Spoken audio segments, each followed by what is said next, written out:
free speech is the process by which all ideas are generated. And I want to make it clear why I believe that to be the case with speech specifically, because you might say, well, no, that's thought.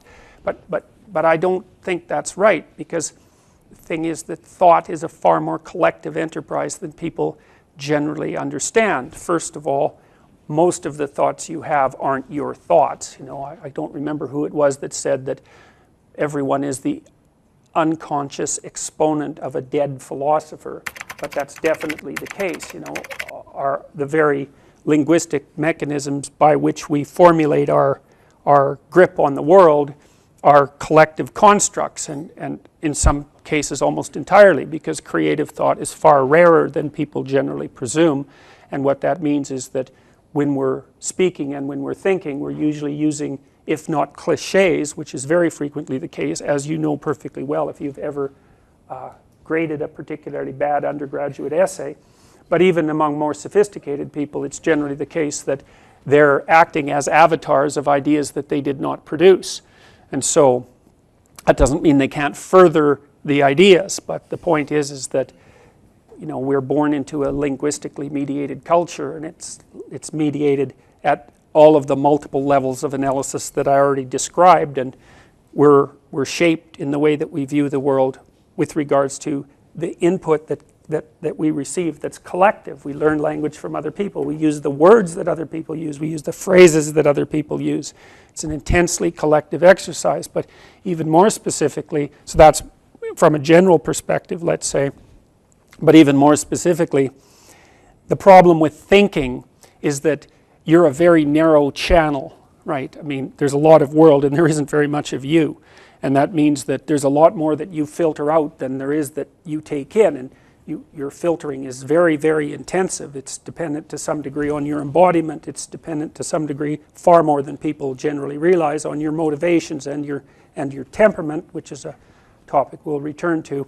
And then it's further narrowed by your position in society and by the people that you have around you and by your particular domain of expertise or lack thereof. And then there are sets of darker motivations as well that blind you to certain things that you should be able to see but either don't or won't.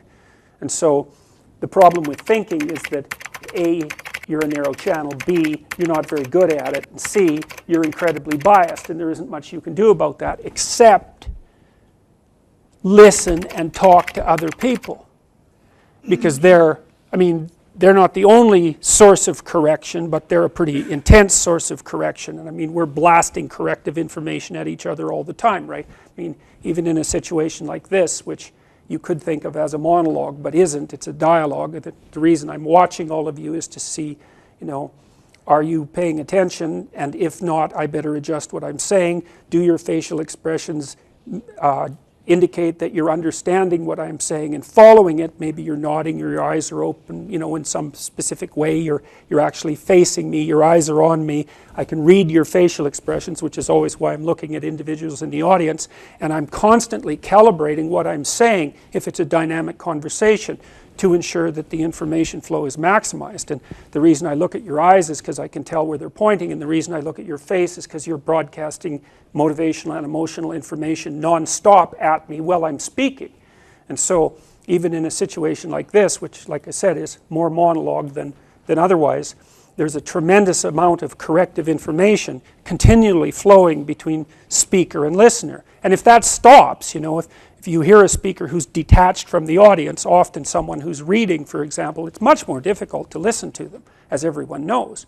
And that's because there's a deadness about reading something in front of an audience. And I think the reason for that is that living, let's call it spirit, isn't manifesting itself in the same manner as it is when the speech is both spontaneous and self-correcting. And so the thing about free speech is that, like, I'm not a free speech advocate, let's say. I'm a true speech advocate, which is to say that I believe that people should say what they believe to be true. I think that's your obligation. It's also your right, but it comes with an obligation. But I don't believe that true speech is possible without free speech, because you're just not very good at thinking, and so you have to stumble around when you're first formulating ideas and wander into territory that's not necessarily productive and manifest your biases, and in short, you have to be a fool. And the only way that you improve upon that performance is by, well, first of all, stumbling through it to begin with, and then second, by observing carefully what sort of reactions you're getting and having a dialogue around it so that you can start to sharpen up your ideas and improve their focus and find out where you've made a mistake and all of those things. So a lot of what's necessary with regards to thinking is the freedom to make mistakes, because what, are you going to do it right the first time? I don't think so. And you know, that's why for Carl Jung, for example, the fool was a mythological precursor to the hero. The trickster is a mythological precursor to the hero, because unless you're willing to stumble around badly to begin with, you know, and to be a fool when you first start doing something, which is always the case when you're learning something new, then you're not going to make any progress. And so practically speaking, free speech has to be as untrammeled as possible so that people can be wrong and they can be biased and they can still express their opinions, including their darker ones, and then allow themselves to be subject partly to improvement by the world, because if you say things that are too stupid and then act them out, the world smacks you a good one. But there's also the social intermediaries, the other people that you're communicating with, who will also do the same thing. You know, and we're always broadcasting information at each other constantly, trying to shape each other's behavior. And what we're trying to do is to bring forth from other people that which we would like to see them manifest. And so there's an implicit ideal as well that people are broadcasting at each other all the time. And there's tremendous social pressure, generally speaking, to manifest that implicit ideal as closely as possible, because otherwise people disapprove of you or lack interest in what you're saying or criticize you, or and so on. And you have to be allowed to be exposed to that kind of corrective feedback, because otherwise you drift and you become subject to your own idiosyncratic insanity. And I mean, I've seen that very many times in my clinical practice, because, well, first of all, I have some isolated people that come to see me and all they do is talk. I just listen. I mean, because they don't have anyone else around and they need someone to run their narrative by, to keep their minds organized. They can't do it themselves, and they can't do it without listening to themselves talk even, because for most people talking is how they think, and talking socially is even more how they think. And I mean that literally, I don't mean that metaphorically, is that, and I think that's true for almost everyone. You know, I mean, there are people who are trained academically who can actually think, but to think you have to divide yourself into sub-personalities, I suppose, each of which has a differing opinion, a well-elucidated differing opinion, and then you have to let those different elements of your personality have an internal dialogue, and you have to draw conclusions from that. It's very, very difficult for people to do that, and we radically overestimate the degree to which they do. Jung said at one point that people don't think so much as thoughts appear in their head and they believe them, which I think is a much more accurate way of describing the general, because true thought is not only that the thoughts arise in your mind, it's that you look at the thought and then you critique it, right? You have to separate yourself from the thought and decide whether or not it's valuable. And that's more like an editing function. And you know, it takes a long time to be a good editor, a tremendous amount of time. And it just doesn't happen, generally speaking. So I would say, well, without free speech, there's no true thought. And then you might say, well, who the hell cares whether or not we think? The reason you think is so that the world doesn't smack you as hard as it might, fundamentally, you know. And I really mean this technically, because the way that people evolved the capacity to thought was that the prefrontal cortex, which mediates a lot of voluntary linguistic ability, actually emerged over the course of evolutionary history out of the motor cortex. And so that's a very interesting thing to understand, because it means that, you know, animals basically think by moving. And the problem with that is if you think by moving and you make the wrong move, then you're dead. Whereas what human beings can do is they can generate fictional avatars of themselves in fictional worlds, and they can run the avatars as simulations, and the ones that get killed they don't express in behavior.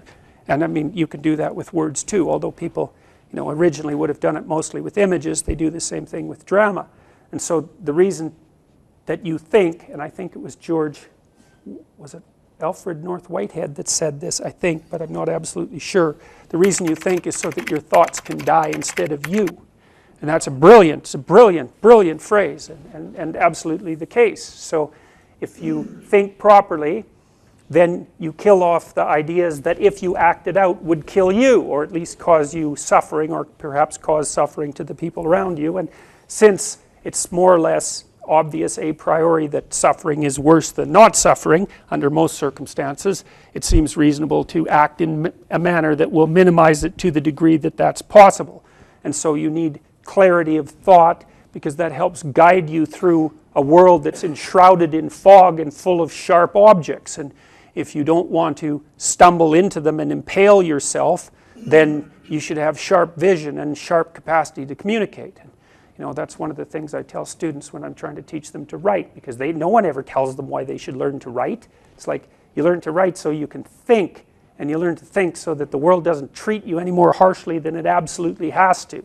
And that's no joke. You know, and if you're a person who's been around a bit, you see very rapidly that people who sharpen their arguments properly and can articulate their position and defend it are always the people who are most successful and most compelling, and that change the way structures function, and that also help things continue in the proper path when they're running down the proper path. It's no joke to be articulate and to be able to think. There isn't anything that's more powerful than that. You write. The reason you write is because writing forces you to articulate your thoughts. It organizes your brain around whatever it is that you're writing about. You think, but you can only remember so much. You have to write it down, because then you can remember way more, and you can write, and then the next day you can go back and think, okay, I'm going to take that goddamn argument apart. I'm going to see if there's anything about it that's weak. One of the easiest ways to write, there isn't any real easy way, but one of the easiest ways to write is to write down a problem. It's like, well, what problem is bothering me? Well, you can write about that, first of all, to get the problem clear, because that's a hard thing. Then you start to write about what might possible solutions be.